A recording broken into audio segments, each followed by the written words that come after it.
নমস্কার, @juice cooking চ্যানেলে আপনাদের সকলকে স্বাগত। নিরামিষ দিনে সবসময় পনির বা সয়াবিন খেতে ভালো লাগে না, তাই আজ বানালাম দুর্দান্ত স্বাদের পনির কোপ্তা। চলুন তাহলে শুরু করা যাক। ভিডিওটি ভালো লাগলে লাইক করবেন, কমেন্ট করবেন, শেয়ার করবেন এবং আমার চ্যানেলটি সাবস্ক্রাইব করবেন। প্রথমে আমি এই রেসিপির স্পেশাল কাঁচা মশলাটা বানিয়ে নেব। তার জন্য একটি মিক্সচার কন্টেনারে কয়েকটি জলে ভেজানো শুকনো লঙ্কা, 7-8টি কাজু বাদাম, 2 টিস্পুন চাল মগজ, 2-3 টুকরো আদা, একটি টমেটো, 7-8টি কাঁচা লঙ্কা, 2 টিস্পুন পোস্ত, 1 টিস্পুন করে জিরে ও ধনের গুঁড়ো, 1 টিস্পুন গোলমরিচ গুঁড়ো দিয়ে একটি পেস্ট বানিয়ে নিয়েছি। তারপর অন্য একটি পাত্রে 200 গ্রাম ছানা নিয়েছি।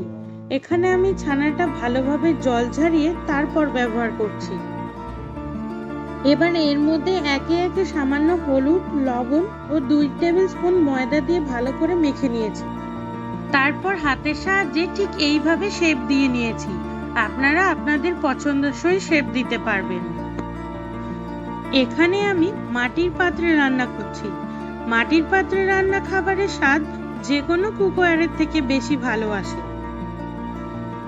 দেখুন কি সুন্দর ফুলেছে।